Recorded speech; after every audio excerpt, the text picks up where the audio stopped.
ہماری کئی کتابوں میں پیران پیر رحمۃ اللہ علیہ شیخ عبد القادر جیلانی رحمۃ اللہ علیہ کو غوث العظم لکھا ہوا ہے۔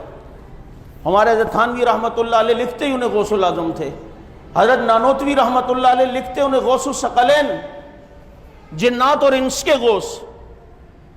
تو کبھی کوئی مجھ سے سوال کرتا تھا کہ حضرت غوث کا مطلب تو فریادوں کو سننے والا، اعظم کا مطلب ہوتا ہے سب سے بڑا، تو غوث العظم کا مطلب تو ہوا سب سے بڑا فریادوں کو سننے والا۔ تو یہ لفظ کہنا شرک نہیں ہے؟ سب سے بڑا فریادوں کو سننے والا تو اللہ ہے۔ تو میں انہیں سوال کے جواب دے دیتا تھا، لیکن خود وہ تو مطمئن ہوتا تھا، میں اندر سے مطمئن نہیں ہوتا تھا، وہ میری نظر میں وہ چیز گزری نہیں تھی۔ تو ایک دن یہاں اسٹیل ٹاؤن کے علاقے میں کوئی جلسہ تھا، وہاں کوئی حضرت آئے ہوئے ہوں گے، اور پھر وہ اپنی تقریر میں کہیں کہہ رہے تھے کہ غوث العظم کوئی نہیں صرف اللہ، اور فلاں کوئی نہیں صرف اللہ۔ تو وہ کہا ہوگا؟ تو یہاں مولانا عبد الغفور ندیم شہید رحمۃ اللہ علیہ کے پاس حضرت حیدری شہید رحمۃ اللہ علیہ آئے تھے اس کمرے میں اوپر، تو میں بھی حضرت سے ملنے آیا ہوا، تو حضرت غسل کر کے نکلے تھے، کنگا کر رہے تھے حضرت حیدری شہید۔ تو کنگا کرتے ہوئے ندیم صاحب کو کہنے لگے، دیکھا کل شیخ صاحب غوث العظم کوئی نہیں صرف اللہ، وہ سٹائل مجھے ابھی بھی یاد ہے، زلفوں کو سنوار رہے ہیں۔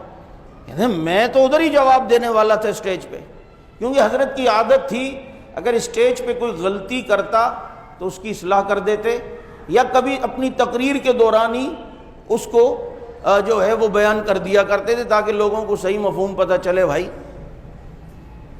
کہتے ہیں کسی وقت حضرت کی طبیعت خراب تھی اور کہا کہ میں آج بیان نہیں کروں گا، صرف دعا۔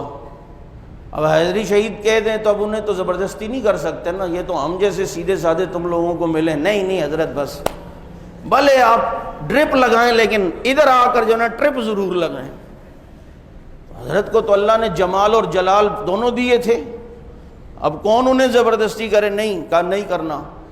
اب جہاں سے بیان کی آواز آ رہی تھی، حضرت جو بیٹھے ہوئے تھے جس کمرے میں، تو آواز آ رہی تھی، وہاں کوئی خطیب کہہ رہا تھا کہ نبیوں کا استاد اللہ کے سوا کوئی نہیں ہوتا، نبی براہ راست اللہ کے شاگرد ہوتے ہیں۔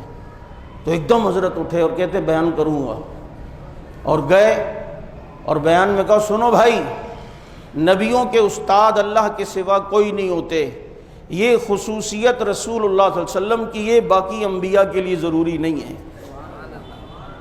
آج بھی خطیب یہ کہتے ہیں نا، باقی انبیاء کے لیے ضروری نہیں ہے۔ کیا اسماعیل علیہ السلام نے حضرت ابراہیم سے نہیں سیکھا؟ حضرت یوسف نے حضرت داؤد علیہ السلام سے نہیں، حضرت یعقوب علیہ السلام سے نہیں سیکھا؟ حضرت سلیمان حضرت داؤد کے شاگرد نہیں تھے؟ حضرت ہارون حضرت موسیٰ کے شاگرد نہیں تھے؟ کہا یہ خصوصیت رسول اللہ صلی اللہ علیہ وسلم کی ہے، باقی انبیاء کے لیے ضروری نہیں ہے، ان کے دنیا میں بھی استاد ہو سکتے، یوں اصلاح کرتے۔ تو فرمانے لگے کہ جی وہ دیکھا کل حضرت کہہ رہے تھے غوث العظم کوئی نہیں صرف اللہ، تو ایک دم میرے کان کھڑے ہو گئے کہ یہ اشکال تو میرے ذہن میں بھی تھا۔ تو میں نے کہا حضرت کہ اللہ کے علاوہ غوث العظم کسی کو کہنا ٹھیک ہے، غوث کا مطلب تو فریاد رس، اعظم کا مطلب سب سے بڑا۔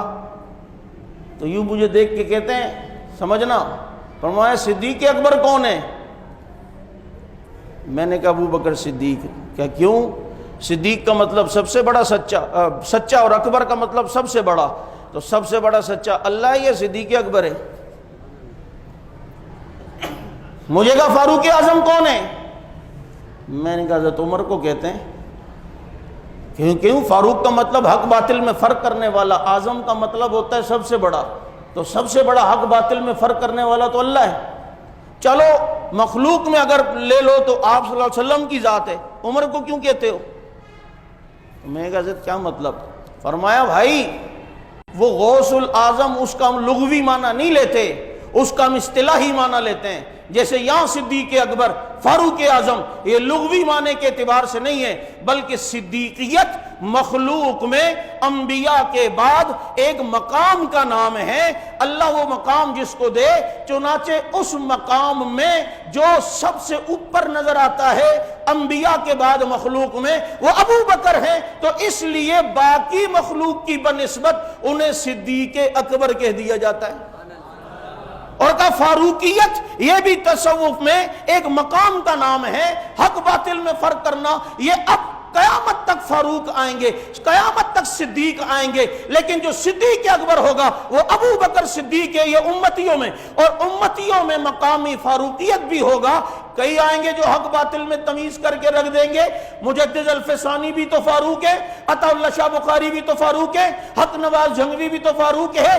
اب کئی آئیں گے, لیکن امتیوں میں یہ مقام کا سلسلہ ہے جو نبی نے دیا ہے. چنانچہ اس میں امتیوں میں اس مقام فاروقیت پہ جو سب سے اوپر نظر آتا ہے دنیا اسے فاروق اعظم عمر فاروق کہتی ہے.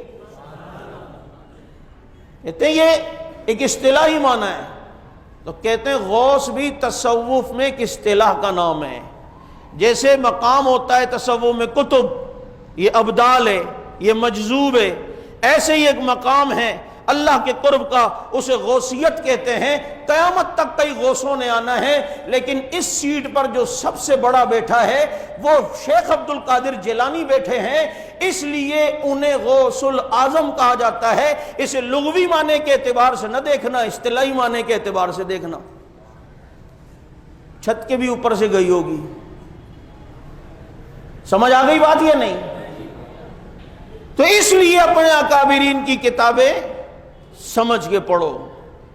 حضرت تھانوی رحمۃ اللہ علیہ کی, اسی لیے میں نے آپ کو کہا تکشف کا مطالعہ ضرور کرو, اس میں یہ تصوف کی اصطلاحات کے صحیح معنی موجود ہیں. حضرت تھانوی رحمۃ اللہ علیہ خود کتنے بڑے ولی, ہمارے یہ اکابرین علماء دیوبند کم ولی تھے اور ہیں.